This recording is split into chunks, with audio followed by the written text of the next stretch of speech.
Hello दोस्तों।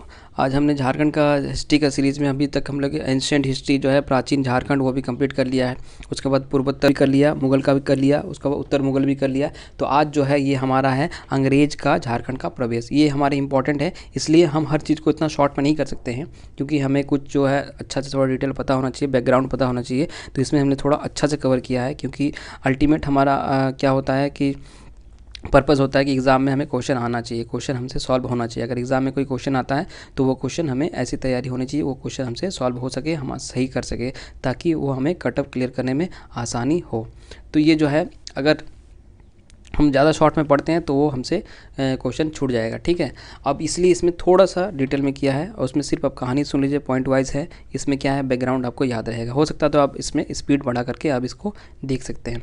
अब ये सबसे पहले देखते हैं ये अंग्रेज का काम है। अंग्रेज जो झारखंड में प्रवेश कब किए थे, ये 1767 ईस्वी में आरंभ हुआ। लेकिन इस प्रक्रिया का जो पूर्णता तब हुआ जब 1837 में सिंहभूम के कोल्हन क्षेत्र पर कंपनी सरकार का सत्ता जो है निश्चित रूप से स्थापित हो गया। ठीक है, इतना भी स्टार्ट हुआ है और यहाँ पे ख़त्म हुआ। ठीक है, 1767 से 1837 तक। ठीक है, इस प्रकार जो इस प्रक्रिया पूर्ण होने में कितना 7 दशक लग गए, 7 दशक लग गए। ठीक है, 70 साल का से ज़्यादा लगभग लग गए। अब ये आर्थिक और सामरिक कारणों से प्रेरित अंग्रेज ने झारखंड का प्रवेश राजनीतिक अवसरवादिता का उदाहरण प्रस्तुत करती। पहले तो वो तो आर्थिक दृष्टि से आए थे, लेकिन फिर वो बाद में ये जो एक राजनीतिक इसमें इन्फ्लुएंस हो गया, उनका प्रभाव आने लगा। अब सबसे एक एक हिस्सा में जैसे जैसे आया था उस हिस्सा में देख लेते हैं, एक एरिया करके, किस एरिया से आए, कब बढ़ के क्या हुआ, फिर वहाँ पे क्या क्या युद्ध हुआ और क्या क्या परिणाम हुआ, उसके बाद फिर अगला हिस्सा को देखेंगे। तो पहला हिस्सा जो है सिंहभूम, ये इसलिए लिया क्योंकि अब देख लेते हैं इसके बारे में। जो झारखंड में ये अंग्रेज का प्रवेश सिंहभूम से ही हुआ। ठीक है, अगर क्वेश्चन ऐसा आता है कि झारखंड में कहाँ से सबसे पहले अंग्रेज का इसमें हुआ, आगमन हुआ, तो वो होगा प्रवेश हुआ या आगमन हुआ, ये होगा सिंहभूम से हुआ। उस समय यहाँ पे सिंहभूम का क्षेत्र के कौन से थे राज्य थे, ये ढाल राजाओं के ढालभूम था, सिंह राजाओं का पोरहट था, और हो लोगों का कोल्हन था। ये 3 भागों में था। सबको हमने डिटेल में यहाँ पे देख कर लिया है कवर। सिर्फ आप इसको वीडियो को ध्यान से देखिए, आपको पूरा ये जो है हिस्ट्री माइंड में आपका छप जाएगा। ठीक है, ये 17 मार्च 1766 में कंपनी सरकार ने तय किया कि यदि सिंहभूम क्षेत्र जो ये राजगंज जो है, यहाँ पे राजा जो करते थे, वो कंपनी की अधीनता को स्वीकार कर ले तो उनके विरुद्ध बल प्रयोग नहीं किया जाएगा। ठीक है, ना किया जाए, उनके अगर ना करे तभी किया जाए, वरना नहीं किया जाए। अब देख लेते हैं ढाल। ठीक है, ढाल भूम जो है ये देख लेते हैं, एक एक करके देखेंगे। ढाल भूम जो है ये जनवरी 1767 ईस्वी में ये फर्ग्यूसन को ये सिंहभूम पर आक्रमण करने का जिम्मा सौंपा गया। अंग्रेज जो थे, ब्रिटिश ईस्ट इंडिया कंपनी, उन्होंने फर्ग्यूसन को दिया। ये नाम याद रख लीजिएगा। ढाल भूम में किसने क्या आक्रमण किया था, तो उसका होगा फर्ग्यूसन ने किया था। अब मिदनापुर से चल करके फर्ग्यूसन ने सबसे पहले जो झाड़ग्राम के राजाओं को हराया। ये मिदनापुर कहाँ पे, अभी जो है वेस्ट बंगाल पे है, और ये झाड़ग्राम ये भी वेस्ट बंगाल पे है, लेकिन ये ट्राइबल एरिया है। तो वो सबसे पहले मिदनापुर से आए, उन्होंने एक तरफ से स्टार्ट किया, उसने झाड़ग्राम के राजा को हरा दिया। उससे भयभीत होकर क्या रामगढ़, लालगढ़ और जामवनी व सीलदा के राजाओं ने भी तथा और चतमा का जो था, ये बड़ा भूम, रायपुर और ये फुलकुसमा के जमींदारों ने कंपनी की अधीनता को स्वीकार कर लिया। क्योंकि जैसे झाड़ग्राम को हराया तो उन्होंने देख लिया कि अब हम भी हो सकता है कि अब इससे पराजित हो जाए, तो इससे पहले हम अपने आप को उनका अधीनता स्वीकार कर लेते। किन्होंने किया था, रामगढ़, लालगढ़, जामबनी, सिलदा और ये चतमा और बड़ा भूम, रायपुर और फुलकुसमा के ज़मींदारों ने उनका अधीनता स्वीकार कर लिया। ऐसे धीरे धीरे उन्हें वहाँ पे वो मजबूत हो गए ईस्ट इंडिया कंपनी। अब इसके बाद फर्ग्यूसन जो है ढालभूम के राजा को संदेश भेजा कि वो कंपनी की अधीनता को स्वीकार कर ले। ठीक है, अब इसका जो आंसर में, ये प्रत्युत्तर में जो उनको बोला कि ढालभूम राजा जो है ये संदेशवाहकों के मार्ग में ही रोक लिया और उसे कहा कि वापस जाकर अपने आका, मतलब जो अपने मालिक है, उनसे फर्ग्यूसन को ये बता दे कि किसी भी बाहरी आदमी को ढालभूम के राज्य में प्रविष्ट नहीं होने दिया जाएगा। ठीक है, ये राजा थे, इनका लगा था कि बाहरी कोई भी पावर है उनको हम यहाँ पे आने नहीं देंगे। अब ये फर्ग्यूसन क्या किया अगला, फर्ग्यूसन की जो सेना ने ढालबुम के राजा की जामबनी में पराजित कर दिया। कहाँ पे? जामबनी में पराजित किया। ये याद रखिएगा, कहाँ पे पराजित किया, क्वेश्चन पूछता है तो ये जामबनी में किया। अब फर्ग्यूसन जो है घाटशिला की ओर बढ़ा, किंतु राजा ने जब देखा कि अंग्रेजों को रोकना संभव नहीं है तो उसने अपनी संपत्ति सहित अपने महल में आग लगा दी। उसने क्या किया? अब देखा कि अब हमें ये इनसे सामना करना मुश्किल है काफ़ी, इसने अपने आग लगा दिया अपने संपत्ति सहित महल को कि अंग्रेज को कुछ ना मिले। अब उसके बाद जो है घाटशिला को जलते महल को कितना 22 मार्च 1767 ईस्वी में फर्ग्यूसन का जो कब्जा हो गया यहाँ पे। आखिरकार अप्रैल में राजा भी पकड़ा गया और बंदी बनाकर ढालबुम भेज दिया गया। ठीक है, तो ये देख लेते हैं। उसके बाद आगे जो है उसके भतीजे जो थे, उनका भतीजा जगन्नाथ ढाल जो थे उनको राजा बनाया गया, क्योंकि अंग्रेज का स्ट्रैटेजी था एक को हरा करके दूसरे राजा को बनाया जाता था, ताकि जो है लोगों को ये लगे कि हमारे ऊपर राजा ही शासन कर रहा है, ऐसा नहीं कि कोई ब्रिटिश राज आ गया है। ठीक है, इसलिए इन्होंने यहाँ जगन्नाथ ढाल को राजा बना दिया। उसने 5,500 रुपया सालाना कर देना मंजूर किया। वर्ष 1768 में ढाल भूमि में गड़बड़ी फैलने पर अंग्रेजों को सैनिक अभियान करने पड़े। ठीक है, फिर से 1768 में अंग्रेजों को फिर से सैनिक अभियान यहाँ पे अभियान करना पड़ा। ठीक है, अब लेफ्टिनेंट रुक, ये याद रखिएगा, जितना भी लेफ्टिनेंट है और जितना भी ब्रिटिश ऑफिसर है इस सबका नाम याद रखिएगा, ने विद्रोह पर उतारू जगन्नाथ ढाल को पकड़ने का नाकाम रहने पर उसके भाई जो है ये नीमू ढाल को बंदी बना लिया। क्योंकि जगन्नाथ ढाल जो है वहाँ से फरार हो गए थे, इनको पकड़ना मुश्किल हो गया था, क्योंकि ये जगह ऐसा था वहाँ पे छुपने का कई जगह था, तो उसको पकड़ने में नाकाम हो गए। तब उनके भाई को इसको जो है नीमू ढाल उनको बंदी बना लिया। तो कैप्टन चार्ल्स मॉर्गन को ढालबुम क्षेत्र पर भारी विरोध का सामना करना पड़ा। कंपनी सरकार ने जगन्नाथ ढाल के स्थान पर नींबू ढाल को राजा बनाया, क्योंकि जब देखा वहाँ पे लोगों का कि हमारे ऊपर शासन कोई और कर रहा है, तो ऐसे लोगों को दिखाने के लिए कि अब नींबू ढाल जो है वो आपका राजा है।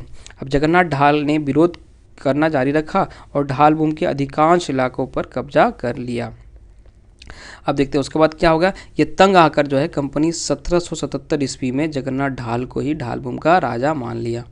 वर्ष 1800 में ईस्वी में ढालबुम का सालाना कर जो है स्थायी तौर पर 4,267 रुपया रखा। ठीक है, अब ढालबुम का हमने देख लिया कैसे आया, वहाँ पे कैसे कहाँ से प्रवेश किया, किस तरह बढ़े और फिर किसको बनाया, ये सब हमने यहाँ पे कर लिया। बस इतना ही, इससे बाहर से आपको एक भी क्वेश्चन नहीं आने वाला है। अब अगला देखते हैं, एक ढालबुम देख लिया, अब देखते हैं पोरहाट जो है वर्ष 1767 में पोरहाट की जो सिंह राजा जगन्नाथ सिंह चतुर्थ, ये सब याद रखिएगा। ठीक है, कौन थे? जगन्नाथ सिंह चतुर्थ ने अपने विरोधी चचेरे भाई शिवनाथ के खिलाफ मिदनापुर के ब्रिटिश रेजिडेंट की सहायता की याचना की। ये खुद ही चले गए वहाँ पे, वो खुद ही गए कि देखिए हमारे भाई जो है चचेरे भाई ये सिंहनाथ जो है ये हमारे यहाँ कब्जा करना चाहता है, तो आप प्लीज़ आकर के हमें हेल्प कीजिए। लेकिन किंतु ये कटक में उलझे रहने के कारण, कटक में उलझे हुए थे अंग्रेज, क्योंकि कहाँ थे वहाँ पे कटक में उस टाइम इसने मराठा का सामना करना था, मराठा का था, क्योंकि उड़ीसा में तब मराठा का राज हुआ करता था, तब वहाँ पे उलझे थे, इसलिए उन्होंने अभी वहाँ पर कोई ध्यान नहीं दिया कि हम अभी आपके पास पोरहाट में नहीं आ सकते। लेकिन जब वहाँ शांत हो गया तो वर्ष 1773 में कंपनी अपने व्यापारिक हितों की रक्षा के लिए पोरहाट के राज्य में हस्तक्षेप करना पड़ा। ठीक है, अब जो है अगला देखते हैं, इसमें नमक के कुछ व्यापारी मिदनापुर से नमक लेकर उड़ीसा ले लेते थे। ठीक है, उन दिनों मराठों का अधीन था, जो उड़ीसा जो मराठों का अधीन था, जैसे हमने बोला अभी, तो ये इनका जो है यहाँ से डायरेक्ट बाईपास करके वहाँ से ले जा रहा था। तो इस नमक को वे सिंहभूम होकर पार कर लेते थे। अब पोरहाट का राजा जी इस प्रक्रिया को प्रोत्साहित कर रहा था, क्या ऐसे किया जाए, जिससे कंपनी का राजस्व की हानि हो रही थी, क्योंकि इनको टैक्स नहीं मिल पा रहा था। ठीक है, तो अब ये अगला क्या किया है कंपनी एक अधिकारी कैप्टन फोरविस ने जो पोरहाट राजा का एक समझौता करने को बाध्य किया कि वो भविष्य में कभी कंपनी इस क्षेत्र से रैयतों और व्यापारियों को अपने राज्य में शरण नहीं देगा, कोई भी ऐसा काम ऐसी एक्टिविटी कभी नहीं करेगा, क्योंकि इससे कंपनी का राजस्व में घाटा हो रहा है। बाद में 1793 में कंपनी ने सरायकेला के कुंवर और खरसावां के ठाकुर से ऐसी जो संधि किया कि ऐसे आप किसी को ऐसे नहीं दीजिएगा, ऐसा काम नहीं कीजिएगा जिससे कंपनी का राजस्व में घाटा हो। तो वर्ष 1819 में पोरहट राजा ने सरायकेला और खरसावां का निरंतर बढ़ते प्रभाव से त्रस्त होकर अपने राज्य में कंपनी के संरक्षण में लिए जाने की प्रार्थना की, जो स्वीकृत नहीं हुई। ठीक है, फिर जो है राजा जो पोरहट थे उन्होंने बोला, लेकिन फिर इन लोगों ने अभी नहीं किया, क्योंकि अंग्रेज़ का मतलब था कि तब जब हमें फ़ायदा होगा, जब हमारा टाइम आएगा तभी हम करेंगे, आपके कहने पे नहीं करेंगे। ठीक है, तो ये वर्ष 1818 में जब तृतीय आंग्ल मराठा युद्ध हुआ, तब ये क्या हुआ, अंग्रेज़ का इसमें विजय के बाद जो कंपनी का जो नीति बदल गई और ये सिंहभूम के कंपनी के अधीन करने का निश्चय किया, क्योंकि अब इसमें पूरा वर्चस्व किसी का आ गया था। संबलपुर और बंगाल के बीच झारखंड का सीधा संपर्क तथा कटक को बनारस से जोड़ने के लिए सबसे जो छोटी सड़क जो है उसके लिए सिंहभूम पर अधिकार करना आवश्यक हो गया था। ठीक है, संबलपुर जो है, संबलपुर अभी उड़ीसा में है और ये बंगाल के बीच जो है सीधा संपर्क था और कटक को बनारस से जोड़ने के लिए ये जो रास्ता जो गुजरती वहाँ से, वो ये सिंहभूम पर ही अधिकार इनका बहुत आवश्यक हो गया, बहुत ज़रूरी हो गया। इसके अलावा सिंहभूम पर अधिकार हो जाने से ब्रिटिश विरोधियों का एक आश्रय स्थल खात्मा संभव हुआ। जो ब्रिटिश विरोधी जो होते थे पहले यहाँ पे सिंहभूम में छिप जाते थे और इनका पहाड़ियों पर छिप जाते थे, फिर इनका एक बाद में फिर अपने आप को मजबूत करके फिर इन पर मतलब अटैक करते थे। इसलिए अब इनका ये जो स्थान जो था अभी आश्रय स्थल जो था उसका खात्मा हो गया, क्योंकि ये जो कोल जो थे, कोल विद्रोह हमने अगर देखा है उसको, जो कोल लड़ाको जो थे, लड़ाका कोल का नियंत्रण स्थापित करना आसान हो गया था। ठीक है, क्योंकि वो बहुत यहाँ पे परेशान करके रखा था इनको। अगला पॉइंट देखते हैं। 1 फरवरी 1820 में assistant political agent captain Russell से लंबी बातचीत के बाद पोरहट के राजा घनश्याम सिंह ने संरक्षण संधि पर हस्ताक्षर किए, कंपनी की अधीनता स्वीकार की और सालाना कर देना स्वीकार किया। किसने किया, ये देखिए राजा घनश्याम सिंह ने। ये सब याद रखिएगा, किसके थ्रू, ये कैप्टन रसेल। ठीक है, अब ये देखते हैं, बदले में कंपनी उसे सुरक्षा देना प्रदान किया और सभी अधिकारों और विशेष अधिकारों तथा संपत्ति को बनाए रखने का आश्वासन दिया। अब ये इंपॉर्टेंट फैक्ट है, एक देख लेते हैं, ये इससे क्वेश्चन बन सकता है, इसलिए हमने इसको अलग फॉन्ट कलर में दिया, ब्लू कलर में दिया है। तो पोरहट के राज्य जो है उनकी कुल देवी कौन थी, ये कुल देवी जो पौरी देवी थी, उनकी जो है मूर्ति के वापसी, इनका एक कहानी है, देख लेते हैं इसमें। ये जो पोरहट की राज्य जो थी, उनके कुल देवी पौरी देवी की चुराई गई थी, मूर्ति को चुरा लिया गया था। ठीक है, और उनको सरायकेला के शासक अभिराम सिंह ने खरीद ली थी। वहाँ पे जो चोरी किया होगा उससे अभिराम सिंह ने, सरायकेला के जो राजा थे उन्होंने खरीद लिया था। पोरहट राजा के समझता था, पोरहट राजा तो है वो समझता था कि मूर्ति चोरी हो चले जाने के कारण उनके वो निसंतान था। ठीक है, क्योंकि उनके जो कुल देवी है वो चले गए, उनका मूर्ति चोरी हो गया, इसलिए वो निसंतान है। तो उसकी प्रजा भी मूर्ति की वापसी चाहती थी। तो ये मेजर WR गिलवर्ट ने सरायकेल के कुंवर अंबर सिंह के मूर्ति को पोरहट राजा के वापस लौटाने के लिए विवश किया। ठीक है, अब ये देख लीजिएगा, कुल देवती अगर पूछ दिया जाए कि पोरहट का कुल देवी कौन थी, तो यह पौरी देवी थी। ये छोटी सी कहानी थी, आपको ये बता दिया ताकि इससे क्वेश्चन आए तो नहीं छूटना चाहिए हमसे। ठीक है, क्योंकि हमारे लिए एक भी क्वेश्चन बहुत इंपॉर्टेंट हो जाता है। अब अगला देखते हैं, इसी का तीसरा पार्ट जो था उसमें 3 था, अब तीसरा है कि हो देशम और कोल्हन। हो लोगों का निवास स्थान कौन सा था, ये हो देशम, इसका मतलब है हो जाति का देश, या कोल्हन मतलब कोल स्थान के नाम से जाना जाता था। अगला पॉइंट, हो देशम या कोल्हन पर मुगलों या मराठों का कभी भी अधिकार नहीं रहा, ये हमेशा स्वतंत्र रहे। ठीक है, यद्यपि पोरहट के सिंह राजाओं का इन पर प्रभाव पड़ा था, किंतु वे सिंह वंश के समकक्ष थे, ना ही उसके अधीनस्थ, मतलब उनके बराबरी में थे, उनके अंडर नहीं थे। ठीक है, अगला पॉइंट है, वे सिंह राजाओं के कोई नियमित कर नहीं देता था। कभी होता था, कभी कभी दे दिया हुआ, ऐसे कि उपहार और भेंट के रूप में, पर ऐसे कोई नियमित जो होता है एक रेगुलर टैक्स ऐसे कुछ नहीं देते थे। और बाह्य नियंत्रण जो है उनसे दीर्घकाल तक मुक्त रहने के कारण ये उनके फलस्वरूप क्या हुआ, ये स्वतंत्रता प्रेमी एवं लड़ाकू स्वभाव के हो गए थे। वो अपना स्वतंत्र रहना चाहते हैं, अगर कोई हस्तक्षेप करे तो उनसे लड़ाई करने के लिए हमेशा तैयार रहते थे। इसी कारण जो है कंपनी काल में ये जो है लड़ाका कोल के नाम से प्रसिद्ध है, लड़ाका कोल के नाम से ये कोल है जो प्रसिद्ध है। सिंहभूम के नरेश के आग्रह पर पॉलिटिकल एजेंट मेजर रफसेज ने लेफ्टिनेंट रडेल को पोरहट जाकर के कोलों के बारे में आवश्यक जानकारी जुटाने का आदेश दिया, लेकिन वो इतना डर गए थे ये जो रडेल की कोई जानकारी नहीं जुटा सके, क्योंकि उनको ये देश में घुसने की हिम्मत नहीं हुई थी, क्योंकि वो डर गए थे, क्योंकि ये इतना लड़ाकू थे, इनका ये सोच लिए थे कि हमें वहाँ वापस आना मुश्किल होगा। ठीक है, बच पाना भी मुश्किल होगा। अगला पॉइंट देखते हैं, वर्ष 1820 में मेजर रफसेज खुद एक सेना के साथ हो देशम में प्रविष्ट हुए और चाईबासा के निकट रोरो नदी, ये याद रखिए नदी कौन सा है, रोरो नदी के तट पर लोगों से हुई लड़ाई में अंग्रेजी की विजयी हुई, ठीक है, अंग्रेज जो विजयी हो गए, क्योंकि उनके पास थोड़ा मॉडर्न हथियार था, उनके पास थोड़ा पुराने ज़माने का था, तो इसलिए इनका जो विजयी हुआ। इस दमन के बावजूद भी ये हो देशव जो है केवल उत्तरी भाग के ही लोग को पोरहाट के राजा को कर देने के लिए तैयार हो जा सका, ठीक है। अब दक्षिणी भाग जो थे अभी भी क्या कर रहे थे, देखते दक्षिणी भाग के लोग जो है वो अंग्रेजों का विरोध करना जारी रखा। हो लोगों का सीमावर्ती राज्यों पर इलाकों का उपद्रव मचाना शुरू कर दिया। जो और जिसका बॉर्डर एरिया था उन पे ये हो लोग जो थे, इन लोग वहाँ पे उपद्रव मचाना शुरू कर दिया, ठीक है, लूटपाट शुरू कर दिया था उन्होंने। अब हो लोगों की इन गतिविधियों के फलस्वरूप पोरहाट के राजा पुनः रफसेज से सहायता की याचना की। देखिए राजा वहाँ पे फिर से गए कंपनी के पास, इनके रफसेज के पास, कि देखिए ये लोग का जो है यहाँ पे उपद्रव काफ़ी बढ़ गया है, तो आप प्लीज़ आकर के हस्तक्षेप करें, उनको इनका दमन करें, ठीक है। तो इसके परिणाम स्वरूप जो है 1821 में कर्नल रिचर्ड के नेतृत्व में एक बड़ी सेना ने हो लोगों के विरुद्ध भेजी गई। हो लोगों 1 महीने तक रिचर्ड का सामना किया, किंतु अंततः विरोध का निरर्थक जान करके कंपनी से संधि करना बेहतर समझा। वो संधि कर लिए कंपनी से, ठीक है। कौन से किए, ये देख लीजिए कौन से, ये रिचर्ड, ठीक है, रिचर्ड के साथ उन्होंने संधि कर लिया। अब ये संधि थे, इनके शर्त क्या थे देख लेते हैं। शर्त संधि के, ये इंपॉर्टेंट है क्योंकि पूछ देता है क्वेश्चन में, क्योंकि एक विद्रोह था, इस विद्रोह का ये बहुत इंपॉर्टेंट विद्रोह है, तो उसमें पूछ लेते हैं। पहला जो है, हो लोगों ने कंपनी की अधीनता स्वीकार कर ली और उसके प्रति वफादार बने रहने का आश्वासन दिया। दूसरा, हो लोगों ने अपने राजाओं जमींदारों को 5 वर्षों तक 8 आना मतलब 50 पैसा प्रति हल और उसके बाद 1 रुपया प्रति हल सालाना कर देकर के देना स्वीकार किया।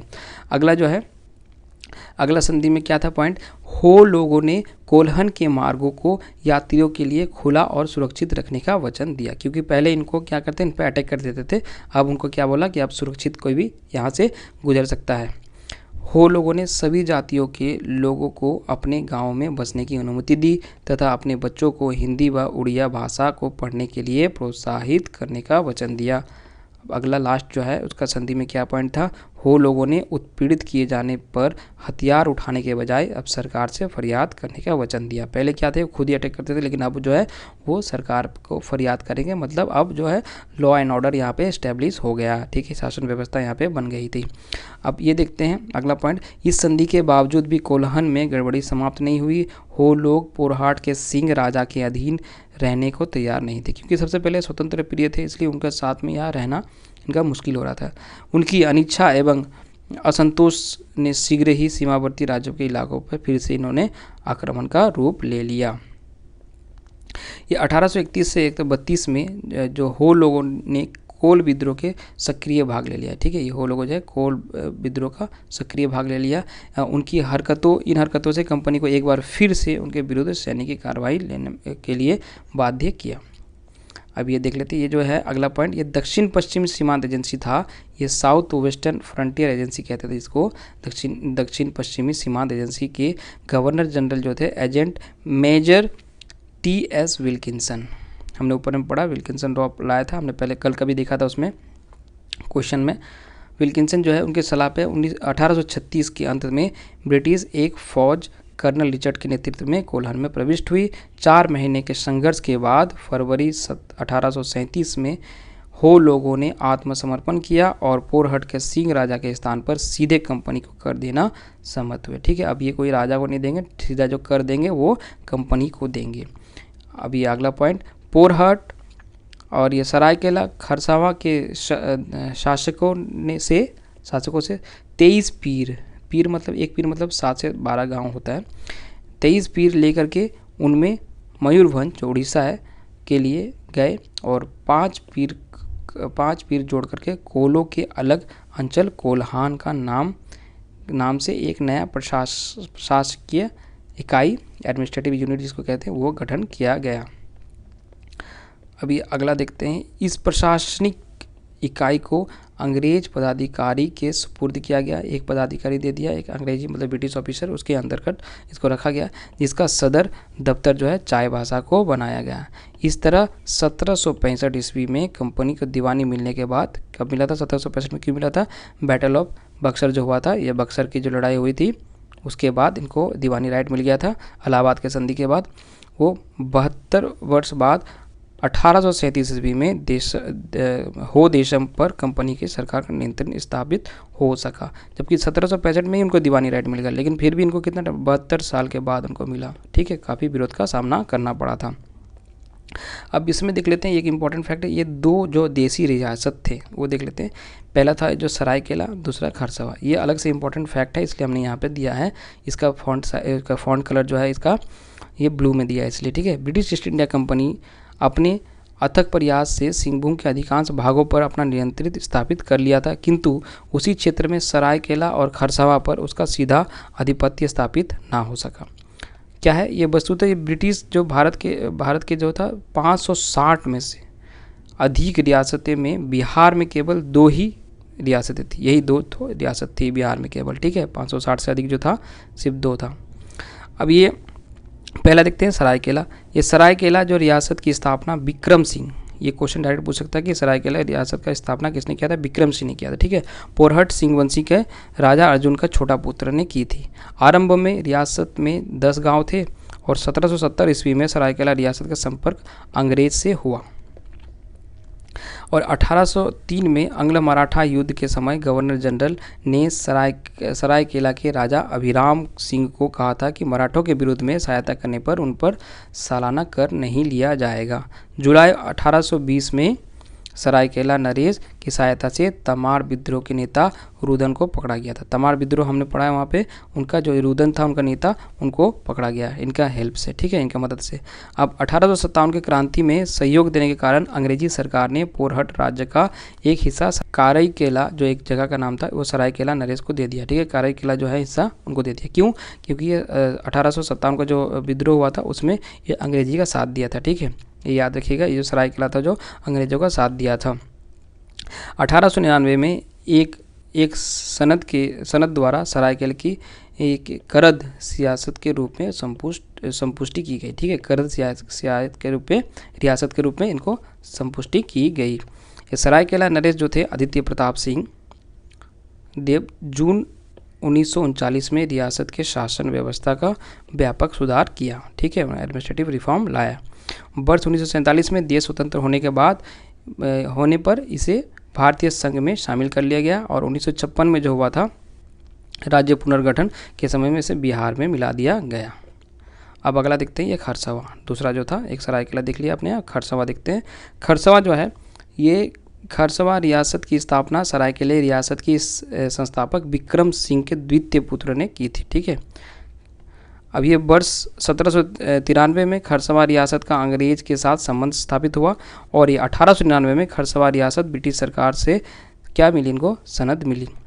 1947 में फिर ये जो हुए तो फिर इनको भारत में शामिल कर लिया गया और ये 1956 में जो फिर इसको बिहार में मिला दिया गया। अब आगे देखते हैं दोस्तों, ये है पलामू। ठीक है, ये पलामू में अंग्रेज कैसे प्रवेश किए इसका पूरा भी देखेंगे। ठीक है, पलामू में फैली राजनीतिक अराजकता जो थे, वहाँ पे अनार्की फैला हुआ था, लॉ एंड ऑर्डर बहुत ख़राब था, ने अंग्रेजों के पलामू का प्रवेश का मार्ग को प्रशस्त किया। ये काफ़ी आसान हो गया यहाँ पे उसको यहाँ पे प्रवेश करने के लिए। पलामू के शासक जयकृष्ण राय के इशारे पर रंका के ठकुराई जो है ये साईनाथ सिंह की हत्या कर दी गई। ठीक है, ये रंका के ठकुराई ये साईनाथ सिंह का हत्या कर दिया गया। अब इसके बाद क्या हुआ? इसके बदले लेने के लिए साईनाथ सिंह के भतीजे जयनाथ सिंह ने चित्रजीत राय, जो कौन थे चित्रजीत राय? ये जयकृष्ण राय के पूर्ववर्ती शासक रंजीत राय का पौत्र था, से हाथ मिला लिया। ये चित्रजीत राय से हाथ मिला लिया। किसने? ये साईनाथ सिंह के भतीजे जयनाथ सिंह ने चित्रजीत राय से हाथ मिला लिया। और कब मिलाया? 1770 में। ठीक है, ये सतवरवा के निकट चेतमा की लड़ाई में जयकृष्ण राय को हराकर मार डाला एवं पलामू के किले पर अधिकार कर लिया। अब आगे देखते हैं, ये जयनाथ सिंह ने चित्रजीत राय को पलामू का राजा बनाया और खुद ही उसका दीवान बन गया। जयनाथ सिंह को पलामू का राजा बना दिया। अब आगे देखते हैं, ये दिवंगत जो शासक जयकृष्ण राय के पक्षधर उदमवत राय जो है ये अखोरी पटना जाकर के जय कृष्ण राय के पुत्र गोपाल राय को पलामू की गद्दी दिलाने की याचना की। पटना में कौन थे? ये कंपनी थी, ठीक है, ईस्ट इंडिया कंपनी। उसके पास ये बोला कि देखिए हमें इनको जय कृष्ण राय के जो पुत्र है गोपाल राय, उनको पलामू को गद्दी दिलाने के लिए आप हेल्प कीजिए, मदद कीजिए।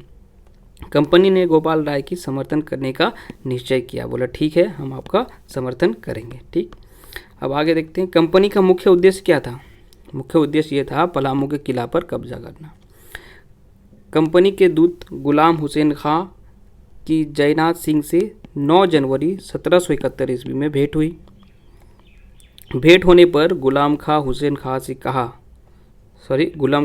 ने कहा, उससे कहा, किससे? ये पलामू के जयनाथ सिंह से कहा कि पटना के काउंसिल का लिखित पत्र दिया है और कहा है कि वो शांतिपूर्वक पलामू किला कंपनी को हवाले कर दे, कंपनी के हवाले कर दे, क्योंकि कंपनी का ये मुख्य उद्देश्य यही था कि पलामू के किले पर अपना कब्जा करना। अब जयनाथ सिंह का विचार विमर्श करने के लिए 10 दिन का समय मांगा। बोला ठीक है हमको 10 दिन का समय दीजिए। पटना काउंसिल का विश्वास था कि जयनाथ सिंह इस समय विचार विमर्श करने के लिए नहीं बल्कि सेना जुटाने के लिए, पलामू किले का ये सेना जुटाने के लिए उसने ये टाइम लिया है, ठीक है। इसलिए पलामू किले का मोर्चाबंदी के लिए चाह रहा था, सोचा कि हम यहाँ पे मोर्चाबंदी कर दें। अब आगे देखते हैं। फिर भी उसे कुछ दिनों का समय दिया गया, 10 दिन दिया गया, ठीक है 10 दिन का समय दे दिया जाता है। पटना काउंसिल की तरफ से एक बातचीत कर रही थी और दूसरी तरफ एक पलामू हमले की तैयारी कर रही थी। ये पटना काउंसिल दो हिस्सा में था। एक तो बोला ठीक है हम बात करते हैं, अगर बात में हो जाता ठीक है। दूसरा है कि चलो सैनिक तैयारी करो। अब कंपनी ने 1 जनवरी 1771 ईस्वी में कैप्टन जैकब कैमक को औरंगाबाद पहुंचने का आदेश दे रखा था।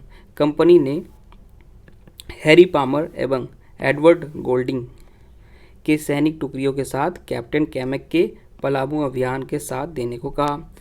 19 जनवरी 1771 को पटना काउंसिल ने कैप्टन कैमक को आदेश दिया कि वो जल्द से जल्द पलामू किले पर कब्जा कर ले। पटना से 20 जनवरी 1771 को चलकर कैप्टन कैमक अगले 21 दिनों पे औरंगाबाद पहुंचा और जयनाथ सिंह का उत्तर 21 जनवरी से पहले ही मिल गया। जयनाथ सिंह ने कहा कि वो कंपनी की अधीनता मानते हैं और पलामू का किला सौंपने को तैयार है, बशर्ते उसे जीवन, सम्मान और उत्तराधिकार की गारंटी दी जाए। ठीक है, ये पहले इसने प्रस्ताव रख दिया। अब उसके बाद इन्होंने क्या किया, साथ ही में जयनाथ सिंह जो है कुछ शर्तें रखी। क्योंकि कंपनी पलामू किले को हथियाने पर आमदा थी, इसलिए कैप्टन कैमक ने जयनाथ सिंह द्वारा रखी शर्तों को अनुचित माना और 22 जनवरी को शेर घाटी तक पहुंच गया। शेर घाटी में पलामू की राजगद्दी का दावेदार गोपाल राय कैप्टन कैमक के साथ हो गया। जो गोपाल राय था वहाँ पे जो पलामू का राजगद्दी का दावेदार था। कैप्टन कैमक पहुंचते ही किले को घेर लिया। कैप्टन कैमक ने चेरो को आत्मसमर्पण करने के लिए पत्र भेजा कि अब आप सरेंडर कर दीजिए। चेरो ने जवाब दिया कि वे अपने राजा चित्रजीत राय छोड़कर किसी और की आज्ञा नहीं मानेंगे। कुछ दिनों के बाद चेरो ने पानी की कमी के कारण नए किले का परित्याग कर पुराने किले में शरण ले ली। अब उसके बाद क्या हुआ देखते हैं दोस्तों।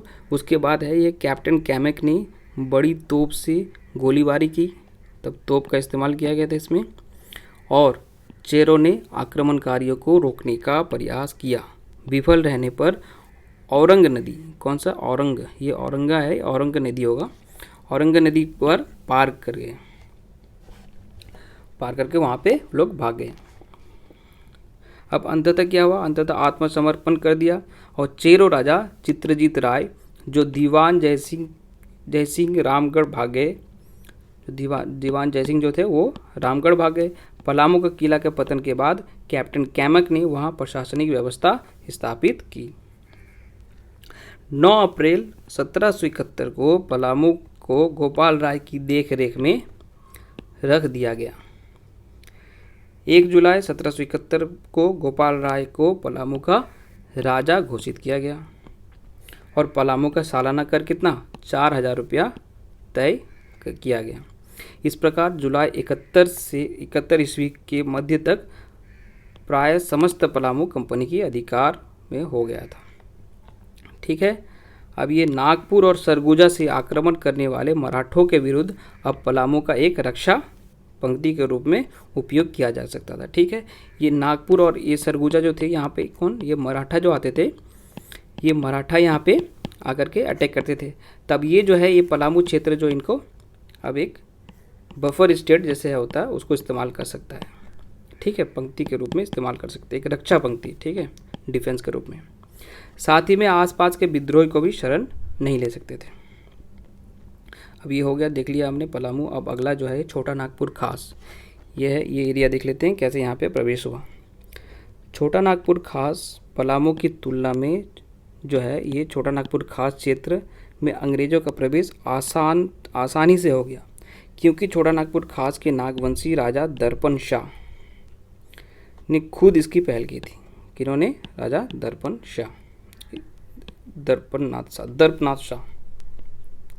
दर्पनाथ शाह हो गया। अब ये देखते हैं, इससे पहले जो पीछे 3 मुख्य कारण थे। इसके पहले जो पहला था कारण क्या था? फर्स्ट, एक जो दर्पनाथ शाह जो थे, वो राज्य के दक्षिण भाग के लड़ाका कोल, जो कोल के बारे में हमने ऊपर में पढ़ा, ये कोल के उपद्रव मचा रहे थे। ठीक है, ये बहुत उपद्रव मचा रहे थे क्योंकि ये कोल जो है उनसे परेशान हो गए थे। दूसरा कारण ये था, नागवंशी राज्य को सालाना कर रामगढ़ के राजा के मार्फत देना पड़ता था और रामगढ़ नरेश मुकुंद सिंह बकाया कर की वसूली के नाम पर नागवंशी इलाकों पर जब तब हमला करता रहता था। और तीसरा कौन सा कारण था? ये नागवंशी राजा दर्पण शाह पलामू के चेरों के खिलाफ अंग्रेज़ों की ये सफलता से प्रभावित था, क्योंकि देखा था ये अंग्रेज़ों का इन पे कैसे सफल प्राप्त हुआ। ठीक है, यहाँ पे सफल, क्योंकि उसका हरा दिया गया था पलामू के राजा पे, उसमें कब्जा कर लिया गया था, अभी जस्ट हमने देखा। अतएव ये दर्पनाथ शाह पलामू किला का पतन के बाद 1771 ईस्वी में स्वयं सतवरवा जाकर के कैप्टन जैकब कैमक जो थे, वो पहले वहाँ पे अपना नियंत्रण कर लिए थे पलामू में। उसके बाद वहाँ पे अपना शासन स्थापित किया था। उसने कंपनी सरकार की अधीनता स्वीकार कर ली और 12,000 रुपया सालाना कर देने का स्वीकार किया। कैप्टन कैमक की संस्तुति पर पटना काउंसिल ने छोटा नागपुर खास को सालाना कर रामगढ़ राजा के मार्फत के स्थान पर सीधा कंपनी को देने की छूट दी। अब ये सीधा देगा, कंपनी को ये कर देगा। ठीक है, अब इस तरह देखते हैं। अब अगला जो है हजारीबाग में अंग्रेज़ों का प्रवेश। एक एक क्षेत्र करके देख रहे हैं दोस्तों, ताकि वो डिटेल में हमें पूरा याद आए और ये माइंड में बैठ जाए, तो कोई भी क्वेश्चन अगर इस तरह से पूछता है तो हम उसको आसानी से अटेम्प्ट कर सकते हैं। हजारीबाग क्षेत्र में स्थित राज्य कौन सा है? ये कुंडा, खगड़िया, छय, केंदी एवं रामगढ़ में से कंपनी सरकार को सबसे अधिक विरोध का सामना रामगढ़ राज्य की ओर से करना पड़ा। ठीक है, सबसे अधिक यहाँ पे करना पड़ा, क्योंकि रामगढ़ का राजा मुकुंद सिंह शुरू से अंत तक अंग्रेज़ों का विरोध करता रहा। रामगढ़ का नरेश मुकुंद सिंह अंग्रेज के विरोध गतिविधियों में संलिप्त था। ठीक है, अब ये अगला देखते हैं। अंग्रेज़ों के पलामू अभियान के समय उसने पलामू नरेश की खुलेआम सहायता की थी और उसने कंपनी सरकार के एक दूत की हत्या भी कर दी थी। उसने अंग्रेज विरोधी लॉ नामक एक व्यक्ति था, लॉ नामक एक फ्रांसीसी को अपने राज्य से होकर पार होने दिया था, क्योंकि ये फ्रांसीसी जो थे ये अंग्रेज के विरोध थे, ये हमने पढ़ा है हिस्ट्री में। इसके अलावा मुकुंद सिंह की फौज सीमावर्ती परगनाओं पर अक्सर हमले करते रही थी। अब ये मुकुंद सिंह अंग्रेज के विरोध के हरकतों से परेशान होकर कंपनी सरकार ने उसे सबक सिखाने का ठानी। अब ये दिखता है ज़्यादा प्रॉब्लम क्रिएट कर रहा है, ज़्यादा समस्या बना रहा है, तो इसको अब इनको सबक सिखाना ज़रूरी हो गया। ये 16 सितंबर 1771 में को पटना काउंसिल के निर्णय लिया कि रामगढ़ नरेश अपने उचित आचरण तथा 20,000 रुपये सालाना कर की अदायगी का आश्वासन दे तो उसे गद्दी पर बने रहने दिया जाए, अन्यथा बलपूर्वक उसके राज्य पर कब्जा कर लिया जाए। कर की भारी रकम था तथा बंधकों को देने की बात रामगढ़ नरेश जो ये मुकुंद सिंह थे वो कतई माननी नहीं थी, ठीक है, ये मानने को तैयार नहीं थे कि हमने ये उनको बंधक बनाना है। अतएव उसने कबूलियत पर हस्ताक्षर करने से इनकार कर दिया, ठीक है। वो जो बना के भेजे थे उन पे इन्होंने मना कर दिया, कर देना भी मना कर दिया, बंधक के लिए भी मना कर दिया। उसने साफ साफ कह दिया कि वो हमेशा स्वतंत्र राजा रहा है और अपने राज्य के मामले में किसी भी बाहरी हस्तक्षेप का सहन नहीं कर सकता। अब क्या था दोस्तों, अब तो बस आक्रमण होना बाकी है। अब वार्ता असफल हो जाने पर कैप्टन कैमक रामगढ़ पर आक्रमण करने की अनुकूल अवसर की तलाश में था, ठीक। उसे जल्द ही ये मौका मिल गया। रामगढ़ जो नरेश जो थे ये मुकुंद सिंह के एक संबंधी ठाकुर तेज सिंह उनके एक संबंधी थे, एक रिलेटिव, जो अपने आप को रामगढ़ गद्दी का असली दावेदार बताया। इस षड्यंत्र में निश्चय ही कैप्टन कैमक का ही हाथ था। कैप्टन कैमक, क्योंकि ये लोग मतलब पहले एक षड्यंत्र बनाते थे, फिर उसके खिलाफ, फिर उसको एक राजा के खिलाफ किसी एक दूसरे को राजा का मतलब दावेदार बनाते थे, फिर उस पर अटैक करते थे, ठीक है। ये इनका स्ट्रैटेजी था शुरू से ही। अब इससे क्या हुआ, मुकुंद सिंह की स्थिति कमज़ोर पड़ गई, क्योंकि ठाकुर तेज सिंह जो था वो रामगढ़ की सेना का प्रभाव था उस पर, जो ठाकुर सिंह का जो उस पर प्रभाव था सेना पर। अब सेना जो है, सेना ही लड़ाई करती है, तो सेना पर जब इसका प्रभाव था तो ये मुकुंद सिंह का जो स्थिति वो कमज़ोर पड़ गए। अब सितंबर 1772 में तीसरे सप्ताह में कैप्टन कैमक कोठी पहुंचा और अक्टूबर के आरंभ में वो शेरघाटी पहुंच गया। अब उसके बाद क्या, उधर रामगढ़ नरेश मुकुंद सिंह और गद्दी के दावेदार तेज सिंह के बीच लड़ाई छिड़ गई। अक्टूबर के अंतिम सप्ताह तक रामगढ़ के दो तरफ से हमला हुआ, एक छोटानागपुर खास की तरफ से जो कैमक एवं इवेंस द्वारा, ठीक है, ये जो यहाँ पे कंपनी कर रही है यहाँ पे अटैक, और दूसरी तरफ कौन, तेज सिंह जो दूसरे दावेदार है ये कर रहे थे उन पर अटैक। तो ये दोनों तरफ से इनके ऊपर हमला हुआ। अब मुकुंद सिंह ने अंग्रेज द्वारा बंदी बनाए जाने के बाद से जान बचा करके भागना बेहतर समझा। वो सोचे कि यहाँ पे बंदी बन जाऊँ, इससे पहले मैं भाग जाता हूँ, यहाँ से उसने फरार हो गया। इस तरह कैप्टन कैमक का रामगढ़ पर कब्जा हो गया, मगर उसे अपने सहयोगी कैप्टन इवेंस की जान की कीमत चुकानी पड़ी। अब अंग्रेज की फौज के एक सिपाही ने, जो मुकुंद सिंह का पक्षधार था, उसने ही कैप्टन इवेंस की गोली मार दी थी। ये इसका खुद का फौज जो था अंग्रेज का, उन्होंने इसको मुकुंद सिंह के जो पक्षधार थे, जो इनके सपोर्टर थे, उन्होंने कैप्टन इवेंस को मार दिया था। ऐसे कहा जाता है कि उसने कैप्टन कैमक को भी मार डाला था, ताकि उससे पहले ये पकड़ा गया और उसको जान से मार दिया गया। कैप्टन कैमक ने रामगढ़ में प्रशासनिक व्यवस्था बहाल की। उसने ठाकुर तेज सिंह को रामगढ़ की मालगुजारी वसूली करने का भार सौंपा। मालगुजारी मतलब ये कर, ठीक है, कर मतलब टैक्स। रामगढ़ की सालाना मालगुजारी जो है ये 30,000 रुपये तय की गई। अब अगला देखते हैं। वर्ष 1773 ईस्वी में रामगढ़, पलामू व छोटा नागपुर खास को मिलाकर एक जिला रामगढ़ जिला बनाया, ठीक है, तीनों को मिला करके 1773 में बना दिया। अगर ऐसे क्वेश्चन पूछता है कि किस किस को मिला करके रामगढ़ जिला बनाया, तो रामगढ़, पलामू, छोटा नागपुर इन्होंने बनाया, तब का जिला है, अभी न्यू नहीं है, बनाया गया। उसे कैप्टन कैमक के अधीन रख दिया गया। मुकुंद सिंह भागकर पंचेत चला गया था, जहां वो ये जो कलेक्टर जो हिटली के संरक्षण दिया था, कलेक्टर जो वहाँ के हिटली थे उनके अंग्रेज के, उन्होंने उनको संरक्षण दिया था। किंतु कंपनी सरकार का आदेश पर उसे बंदी बनाकर पटना भेज दिया गया, ठीक है। किनको, ये मुकुंद सिंह जो पहले वहाँ का राजा थे, फिर उसको यहाँ से हटा दिया गया, फिर उनको यहाँ पे पटना बंदी बनाकर पटना भेज दिया गया। उधर 1774 में ठाकुर तेज सिंह जिसको अभी वो राजगद्दी पे बैठे थे, वो रामगढ़ का विधित राजा घोषित किया गया, बता दिया कि ये आपका राजा है। अब अगला देखते हैं दोस्तों, ये मानभूम ये धनबाद क्षेत्र जो है, अंग्रेजों के झारखंड प्रवेश में के समय मानभूम क्षेत्र की स्थिति प्रमुख जमींदारियाँ थी, जो कौन कौन सी थी, ये झरिया, कतरस, उसके बाद ये पर्रा, रघुनाथपुर, कर्रा, और ये झालदा, जयपुर, हेसला, बालमुंडी, ईचागढ़, बलरामपुर, पंचेत, सुपुर, अमीय नगर है, ये अमीयन नगर, यहाँ पे स्पेलिंग अमीय नगर, ठीक है, और चतना, और ये बड़ा भूम। इस जमींदारों ने अंग्रेज को आसन्न संकट को देखते हुए आपस में एक व्यापक विचार विमर्श किया। वे कंपनी सरकार से लड़ना नहीं चाहते थे और भयभीत होकर के अधिकांश ने जंगलों में शरण ले ली थी, क्योंकि ये डर गए थे, ये सोचे कि हम पे अब कंपनी का अटैक हो सकता है, इसलिए खुद का जान बचा करके ये जंगलों में शरण ले ली थी। बंगाल की सीमा से लगे रहने के पर ये जो है ये पूरे मध्यकाल में मानभूम का राजा और जमींदार लगभग स्वतंत्र रहे।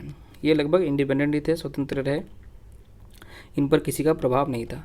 उनकी प्रजा भी घोर अनुशासनहीनता का जीवन बिता रहे थे। ठीक है, अब क्या हुआ, ये लुटेरो व चुहाड़ो, ये चुहाड़ अपराइजिंग हमने देखा है, चुहाड़ मूवमेंट जो है, चुहाड़ आंदोलन जिसको कहते हैं, उसका भी है, के कारण ये लुटेरो व चुहाड़ों के कारण सर्वत्र असुरक्षा की स्थिति बनी रहती थी। हमेशा यहाँ का ये लॉ एंड ऑर्डर जो था, यहाँ पे शासन व्यवस्था वो उतना अच्छी नहीं थी।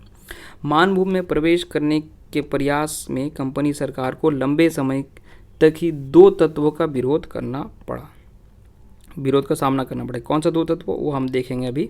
ठीक है, इसलिए ये फर्ग्यूसन का मानना था, एक फर्ग्यूसन जो उनका कंपनी के थे, उनका मानना था कि अलग अलग जमींदारों के खिलाफ सैनिक कार्रवाई से कोई फ़ायदा होने वाला नहीं था। इससे कहीं बेहतर है कि मानभूम की स्थायी रूप से एक सैनिक टुकड़ी रखा जाए। किसी तरह फर्ग्यूसन ने कुछ जमींदारों को सालाना बंदोबस्त किया और राजस्व की वसूली के लिए बलरामपुर में एक थाना की स्थापना की। अब उसके बाद क्या किया, ये मानभूम में अंग्रेजों के प्रवेश की प्रक्रिया प्राय 2 दशकों में पूरी हो सकी। 2 दशकों में लगभग 20 साल लग गया यहाँ पे। ठीक है, और मार्च 1763 में फर्ग्यूसन द्वारा सुपुर, अमीनगर और ये बड़ा भूम, मानभूम व चतना के जमींदारों को सालाना बंदोबस्त से ये प्रक्रिया आरंभ हुई। यहाँ से स्टार्ट हुआ यह प्रक्रिया बंदोबस्त का। अब 1783 से 84 में मेजर क्रॉफोर्ड झालदा के राजा मंगल सिंह की गिरफ्तारी एवं झरिया में जो है शांति स्थापित करने का साथ ही यह प्रक्रिया शुरू हुई। फिर से 2 भाग में हुआ। पहले जो ये था 1763 में फर्ग्यूसन द्वारा, इसमें जो ये कुछ एरिया थे उनका जो सालाना बंदोबस्त, ठीक है, ये 2 दशकों इसमें पूरी हुई। और दूसरा जो है ये कब, 1783, मतलब 20 साल बाद, यहाँ 63 से 20 साल, इसलिए 2 दशकों में पूरी हुई। जब ये खत्म हो गया, जब मंगल सिंह को वहाँ पर गिरफ्तार कर लिया गया और झरिया में शांति स्थापित किया, तब ये पूरी हो गई। ठीक है, अब इसका अगला देखते हैं, संथाल परगना। ठीक है, संथाल परगना ये जो लास्ट है, यहाँ पे अब सब एरिया को हमने देख लिया। झारखंड में एक एक एरिया किस तरह से कहाँ पे अंग्रेज प्रवेश किए, क्या क्या वहाँ पे प्रभाव पड़ा और कैसे कैसे युद्ध हुए। अब ये लास्ट जो है संथाल परगना है। जिन दोनों राजमहलों में सूजा की राजधानी थी, जिन दिनों राजमहल की सूजा की राजधानी थी, वहाँ कंपनी प्रतिनिधि डॉक्टर गैब्रियल बाउघटन था। ठीक है, अब देखते हैं दोस्तों ये संथाल परगना।